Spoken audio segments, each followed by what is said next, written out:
کیونکہ اماں سے زیادہ کام ہوتا ہی نہیں تھا۔ پھر ایک دن ہماری زندگی میں وہ دن آیا جس نے ہماری پوری زندگی کو ہلا کر رکھ دیا۔ جب مصیبت آتی ہے تو کسی سے پوچھ کر نہیں آتی۔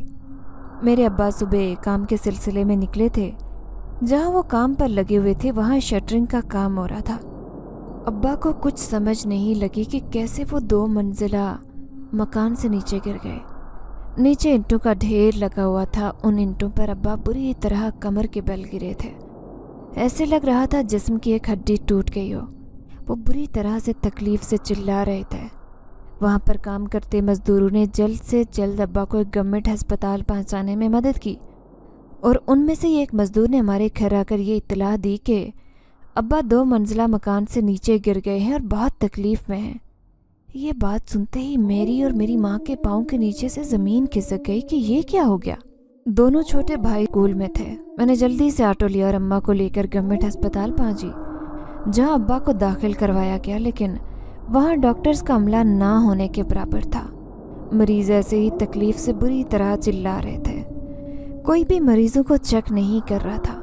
مجھے ابا کی یہ تکلیف دیکھ کر برداشت نہیں ہو رہا تھا۔ یہاں تو کوئی بات سننے کا نام ہی نہیں لیتا۔ ابا میرے آگے ہاتھ باندھے منت سماجت کر رہے تھے کہ حوریہ بیٹا، مجھے یہاں سے کہیں لے جاؤ، تمہارا باپ اس وقت بہت تکلیف سے گزر رہا ہے، نہیں تو میں مر جاؤں گا۔ ابا کے منہ سے یہ الفاظ سنتے ہی میرا دل پوری طرح سے ٹوٹا۔ میری آنکھوں سے زاروں قطار آنسو جاری تھے۔ جب ایک بیٹی اپنے باپ کی اتنی تکلیف میں اسے دیکھتی ہے تو اس پر کیا گزرتی ہے یہ وہی جانتی ہے۔ میرا باپ بری طرح سے تکلیف سے کراہ رہا تھا، لیکن باپ سے زیادہ تکلیف میں محسوس کر رہی تھی۔ تبھی میں نے اماں سے کہا، ماں، میں یہاں سے ابا کو لے کر پرائیویٹ ہسپتال جاؤں گی۔ یہاں تو کوئی ہماری بات نہیں سن رہا، یہاں ابا کیسے ٹھیک ہوں گے؟ اماں نے مجھے لاکھ سمجھایا کہ ہمارے اتنے وسائل نہیں ہیں کہ ہم کسی پرائیویٹ ہسپتال کا خرچہ اٹھا سکیں، لیکن اماں یہاں بھی تو کوئی نہیں سن رہا، تو کیا ایسے ہی ابا کو تکلیف سے لڑنے دیں؟ ایک رات ایک دن ہم ابا کو لے کر اس ہسپتال میں رہے، لیکن یہاں تھوڑی سی میڈیسن دے کر ابا کو سلا دیا جاتا۔ تکلیف اتنی زیادہ تھی کہ نشے سے بھی انہیں نیند نہیں آتی تھی۔ میرے دونوں بھائی میری امی کی ایک سہیلی کے گھر گئے۔ 2 دن ابا کو ہسپتال میں رکھنے کے بعد میرا ضبط ٹوٹ گیا۔ میں مزید برداشت نہیں کر سکتی تھی، اسی لیے میں نے اس دفعہ اماں سے بنا پوچھے 2 ہیلپرز کی مدد لے کر ابا کو رکشے میں ڈالا۔ ابا کو ذرا سا ہلاتے تو وہ تکلیف سے بری طرح چیختے تھے۔ میں ابا کو لے کر، میرے پاس کچھ پیسے تھے جو ماں نے جمع کیے ہوئے تھے، ان پیسوں سے ابا کا ایکس رے کروایا تو پتہ چلا کہ ابا کی کمر کی ساری ہڈیاں ٹوٹ چکی ہیں اور ان کا ڈھانچہ خراب ہو گیا تھا، اسی لیے اتنی زیادہ تکلیف برداشت کر رہے تھے۔ ڈاکٹرز نے بتایا کہ ابا کا فوراً آپریشن ہوگا۔ اگر ان کا آپریشن نہ ہوا تو اتنی تکلیف کی بدولت ان کی جان بھی جا سکتی ہے۔ یہ بات سن کر میں بری طرح سے تڑپ اٹھے۔ تبھی میں نے ڈاکٹر سے کہا، ٹھیک ہے، آپ میرے ابا کا آپریشن کریں، لیکن مجھے بتائیں کہ کتنا خرچہ آئے گا۔ ڈاکٹر نے بتایا کہ ابا کے علاج کے لیے تقریباً 15 لاکھ روپے درکار ہیں۔ اتنی زیادہ رقم کا سنتے ہی میری آنکھیں کھلی کی کھلی رہ گئی۔ اتنے زیادہ پیسوں کا بندوبست میں کہاں سے کروں گی؟ لیکن اپنے باپ کی تکلیف بھی نہیں دیکھ سکتی تھی۔ یہ باپ جس نے بچپن سے لے کر آج تک ہمارے لیے سب کچھ برداشت کیا، آج وہ خود اس موڑ پر آ کھڑا ہے جہاں خود کو اکیلا محسوس کر رہا ہے۔ لیکن نہیں ابا، آپ اکیلے نہیں ہیں، آپ کی یہ بیٹی آپ کے ساتھ ہے۔ میں جیسے تیسے کر کے اپنے ابا کے لیے پیسوں کا انتظام کروں گی۔ یہی سوچتے ہوئے میں اماں کو ابا کے پاس رکنے کا بول کر خود گھر واپس آئی۔ ابا کا موبائل فون میرے پاس تھا۔ رات کے تقریباً 10 بجے کا ٹائم تھا۔ میں نے گھر آتے ہی اپنے دونوں ماموں کو کال کی کہ مجھے کچھ پیسے درکار ہیں، میرے ابا ہسپتال میں ہیں۔ ماموں جو بہت دیر پہلے ہی میری ماں سے رابطے ختم کر چکے تھے، کیونکہ ابا کا کرائے کا گھر تھا۔ گھر خریدنے کے لیے ماں نے ماموں لوگوں سے اپنا حصہ لے لیا تھا، اسی لیے ہم لوگوں نے یہ گاؤں میں چھوٹا سا گھر بنایا تھا۔ ماموں لوگ اس وقت سے ہی ناراض تھے کہ ماں اپنا حصہ کیوں لے آئی، لیکن وہ بھی مجبور تھی۔ آج جب میں نے ماموں لوگوں سے کچھ پیسے ادھار مانگے تو انہوں نے صاف انکار کر دیا کہ ہمارے پاس کوئی پیسے نہیں ہیں، اور تمہاری ماں کا حصہ جو تھا وہ لے گئی، ہم اتنے امیر نہیں ہیں کہ جو تم۔ صاف انکار کر دیا۔